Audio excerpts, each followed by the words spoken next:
Hi everyone, welcome back. Before we get into the stories, I need to give a bit of a warning for story number 3, as it mentions child grooming. So if you want to avoid that type of content, now you know. And if you ever want to share a story, I have my website linked in the description, as well as a pinned comment. All that being said, let's get into the stories. And remember to always stay hungry.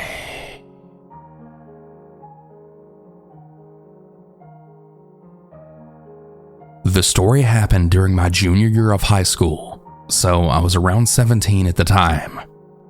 I live in a beach town in North Carolina, and I was in my first class of the day, physical science. We were working on our assignments, and the fire alarm started going off. Everyone thought it was a typical fire drill, so we evacuated the building as usual. After getting outside, staff started instructing us to get further away from the building, and we learned that there had been a bomb threat called into the school. We ended up staying outside on the football field for 6 hours while law enforcement brought in the dogs and searched every single book bag in the building. Everyone got severely sunburned because it was around springtime when this happened, so it was really hot here in North Carolina. When they brought us lunch, it was frozen ham and cheese sandwiches, and they were frozen solid. Eventually, we were all given the clear to re-enter the building shortly before dismissal that day. I know this story isn't all that scary, but it really is when you think there's a bomb inside of your school and that everyone's safety is at risk. I really hope that none of you or your future children ever have to go through that same level of stress. Be safe out there.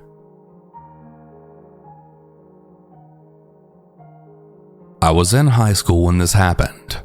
I'm a girl, and this went on when I was 18. The story starts when I was getting coffee in between classes with a classmate.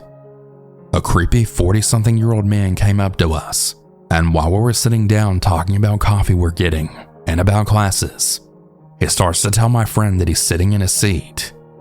For some context, this was a cheap corner shop coffee next to a gas station, so there's no assigned seats, just 2 chairs and a table, and whoever was first and lucky that got to sit down. My classmate, not wanting to look intimidated by him, starts to telling him that this isn't his seat and that he's not moving since he was the first one there. There was something really scary about this man, and I was already shaking. The next thing I know, he's threatening my colleague, telling him he's going to shoot him, even though he doesn't pull out a gun and we live in a country where gun permits are very hard to get. But I get extremely scared, and I go inside the coffee shop to order my coffee, because I couldn't stand sitting next to that man one more second. The worker at the store tells me that the man is crazy and that we shouldn't take him seriously. People in my country, me included, are kind of used to crazy homeless people, and we encounter them pretty much on a daily basis, so it's not really seen as such a creepy thing. But I have a lot of anxiety anyways, and the thought of being killed by this random crazy man just made me freeze and made my heart drop.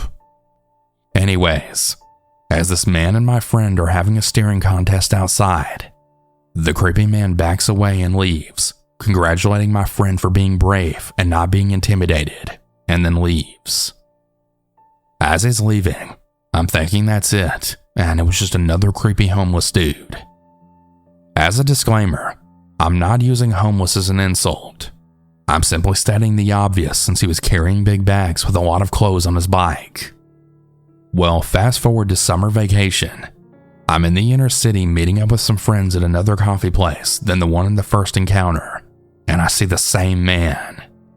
He seems to recognize me, and he starts walking towards the coffee place. He just stays some meters away from me, and then stares at me and my friends. I begin to tell my friends about this man, how scared I am of him, and they all start swearing at him and showing him the finger, but he just stays staring at me like a crazy person, as well as smiling with the most unnerving smile that I've ever seen. I don't know how to explain it, but I've just never been so scared of a human being in my life. He had a malicious smile that really made me freeze with anxiety. After a while, We all started ignoring him as he wasn't leaving, and when it was time to go and separate from my friends, I just couldn't think properly. And I said I was going to take the bus with one of the friends I was with so I wouldn't be alone in the bus stop with this creepy ass man, because at this point, I was pretty sure he was going to follow me to the bus stop at least, if not maybe even my home.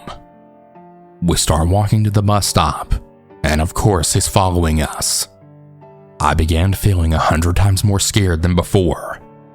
For some context, he's with his bike at the same time he was when I first saw him.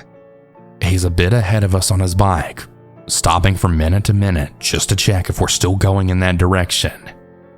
My friend had also asked some of the boyfriends of hers which were at the coffee place to walk with us, and to walk with us to the bus stop to feel a little safer. In order to get to the bus stop and the bus, we had to get across this road. He remains on the other side of the road, and we then exhale, as we then realize he didn't take the bus with us. The man just starts waving, smiling with that same malicious smile while the bus is leaving. At this point, I then get off after a few stops, since the bus my friend was taking wasn't going in the direction of my house, and I just call my mom and dad to pick me up. My dad picks me up, and I tell him what happened, and he's livid. He tells me the next time I go out he's going to come with me and sit far away, and then just observe to see if the man shows his face again. Anyway, I don't go out for a while, being scared and all, and a few months pass, and I don't see him again. I had really started to forget all about him, until one late summer night. I was out with my ex and my cousin, and we wanted to go to a club. Since this was right after the pandemic, the clubs only held parties outside, and the party was on the street, and the DJ booth was placed basically on the windowsill of the street facade. We get some drinks from inside the club, and we go outside to dance, when I then see a bike and a man on it. I wasn't really sure if it was the same man or not, since it was dark outside, but I tell my ex and cousin, who were up to date with what was going on with this man. Thankfully for me, and really unluckily for the other people at the party, the police were called for public disturbance by the neighbors on that street, so they were there to shut down the party. As the man is circling around us on his bike and smiling, I then realize it's definitely him. I go straight to the police officer that was at the end of the street, and I tell him what's going on. When the man sees this, he instantly starts pedaling much faster, and I then lose sight of him while trying to pinpoint him to the police officer. The policeman just tells me that there's really not much that can be done, since the legal system is shit in our country, and that if I make a complaint about this guy, he'll most likely be let out with a warning, and that he'll only be in jail for one night, and then let free. He proceeds to explain how the only way to put him away for good is if he actually offends, which makes me angry as hell on the inside, and I also feel really disappointed again in the legal system of our country, but at least I got him off my back for that night. The last thing the officer tells me is to always be aware and be safe, and to never walk alone at night, since there had been a lot of reports of attacks in a park which was really close to the club we were at, as well as the center part of the city in general. That was the last time I saw him, but I still really remember it to this day, and I probably will never forget this man's face for as long as I live. I really feel rage towards him to this day, because he managed to make me feel so vulnerable and disarmed. I couldn't and will never understand why someone would want to cause so much psychological pressure to another person. It really is messed up.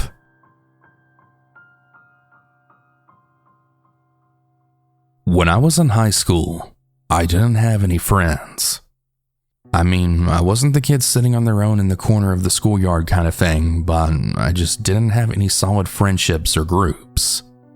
However, my second cousin, who was related to me through being fostered by a distant relative, was in the same year level as me. Through being somewhat related, we became very friendly, and I was introduced to a small trio of mates. I had shared similar interests with them, like computers, video games, books, and more stuff, so I didn't mind hanging out with them. Now, my cousin was always strange. Weird and strange and peculiar, I'd say. But I accepted this, as I'm a fairly eccentric person myself, and I pretty much put it down to him being a foster kid with a really rough upbringing. Apparently, his biological mom's addiction is what led him to being taken by child services and then ending up in a foster home. Sad, I know, but not uncommon, unfortunately. Along with his odd behavior, the other guys and I suspected that my cousin was also gay. It was more of an uncomfortable, humorous suspicion based on his flamboyant personality and touchy-feely antics. There were a few times when we'd all play fight, wrestle, and get each other in headlocks. That kind of thing, where we swore that one time he was, should we say, physically aroused from it. Needless to say, we avoided any physical interactions from then on. Don't get me wrong here, we weren't anti-gay or anything, but you can imagine the discomfort, especially when you're 14. But regardless of the strangeness of my cousin, I was dealing with an alcoholic father on a daily basis and a subsequent turbulent home life myself. So I think I stayed friends with him in a kind of kindred spirit way, based on the account of us both having screwed up families. Now, to continue the story, it's important that I describe this next part, and I hope it makes sense to any non-Australians. Now, in my town, there are a whole bunch of high schools scattered across the area, but when students have to finish year 10 from their respective colleges and then move on to year 11 and 12 before they graduate, almost every student is sent to the same big school, right in the middle of town. Strange concept, I know, but it's kind of cool that every public school teenager in town spends 2 years all together. You meet new people, attend big parties, and you pretty much forget about the last 4 years you spent at your old high school. Importantly though, when you attend this particular school, you have complete autonomy and responsibility for your own class attendance. So if you want to skip any periods and just walk into the city to get some chips and gravy, buy some clothes or music, or just loiter, there's nothing to stop you. So you can imagine what it's like to go from being under constant authority for 4 years to suddenly attending a new big school and in the middle of town with complete freedom to come and go as you liked. So with the school being in the center of town, there was a big public park that served as the school's unofficial grounds. And importantly to this story, neighboring the main campus building was a primary school. Like me, my cousin wasn't too interested in studying, and the newfound freedom only enhanced our apathy towards school, particularly attendance. We'd walk into town, buy coffee and food from the cheap bakery, and we'd spend hours at the Land Cafe playing Command & Conquer Generals, as well as Battlefield 1942. Yeah, that gives you an idea of what time period this took place in. One day, as I was expecting that we would visit our usual haunt, my cousin tells me that he's heading next door to the primary school, and I should come along. Apparently, he had been granted access to the school to help children read, and he had been doing this for some time. As someone who loves reading, grammar and literature in general, I thought, sounds fun. So we entered the primary school, and the whole time my cousin is leading the way, and we walk up the main stairs through the corridor and into a busy, noisy classroom. The teacher of the classroom acknowledges us, and she just continues on with her work without really paying any attention. Strangely, I didn't even have to explain why I was there. I remember listening to kids who must have been in grade 3 or 4 read and helping them pronounce words, etc., and thinking to myself, surely this all must be legit, right? But how odd is it that we just walked in like this? I happen to notice that my cousin is spending pretty much the entire time with one particular student. He seems to have familiarity with this boy, and he even introduces me to the kid. The boy seemed really happy to see my cousin, and my cousin likewise. This must be his favorite student, I thought, and I went back to listening to the reading. The second time he took me to the school, the teacher of the classroom wasn't expecting us. I can vaguely remember her saying something like that she didn't know anything about it, and it was probably best that we come back another time. Weird, I thought. But maybe there really was just some mix-up, and the teacher wasn't notified of us. In case you were wondering why I kept going, I'd always shown an interest in education, and at one point, I had even studied for 3 years to become a primary school teacher myself. That is, until changing a career choice for something a little less stressful. However, the third time my cousin asked me to join him, I agreed. But this time, it was different, and I never went there again. As we were approaching the main campus building, with him leading the way as usual, I got a strange feeling. It was a different time of the day compared to the last 2 times, and there seemed to be a lack of confidence in my cousin. Upon approaching the door, he seems nervous, like he's really reluctant to go in. He hesitates as he pushes the entrance doors open and sort of just creeps through the hallway, up the stairs, cautiously looking out for somebody. We make it up the stairs and into the corridor just outside the classroom, and he's just kind of hesitating to do anything, all the while with this creepy cheeky grin on his face. This time the classroom isn't noisy. There's no hustle and bustle, just quiet murmuring coming from outside. I can distinctly remember thinking, we're really not meant to be here, are we? And I asked my cousin what exactly it was that he was doing here. Are they expecting us this time? He still had that disturbing, presumptuous grin on his face. Assuming that they were indeed not expecting us again, and that we're gonna get in trouble, I left. I just thought in that incident that my cousin was just being audacious. I mean, he was an audacious person, stealing money from his parents, hacking the school's admin and so forth. So I just thought that was another aspect of it. That was until one day as we were chatting, he had mentioned the boy from the classroom, the one that I saw him fixated on. He told me that he'd still been going over to the school to see him, to talk to him, not only in the classroom, but also at the playground as well. My cousin also said that he'd seen him outside of school, and that he'd actually gone to watch him play soccer on the weekend, and that he was also planning on going again next Saturday. Yeah, off go the alarm bells. Even more confronting was that he even proposed visiting the boy's house. I can't really remember how I reacted in that moment or what I even said. I think I just did the whole, oh, okay, but in my actual mind being like, what the actual fuck? And I had started to put all of the pieces together. The constant visits to the school, the trespassing and sneaking into the campus. He was never ever meant to be there. There was no helping kids to read. There was no assisting the teacher. None of it. It was all just a cover to see this one boy.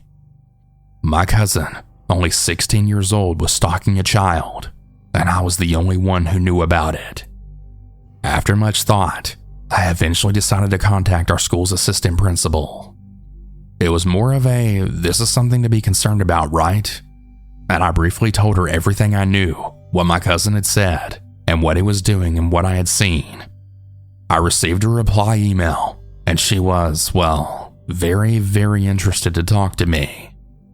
I can remember sitting in her office, a large room with old portraits and books, thinking that I'm way over my depth here.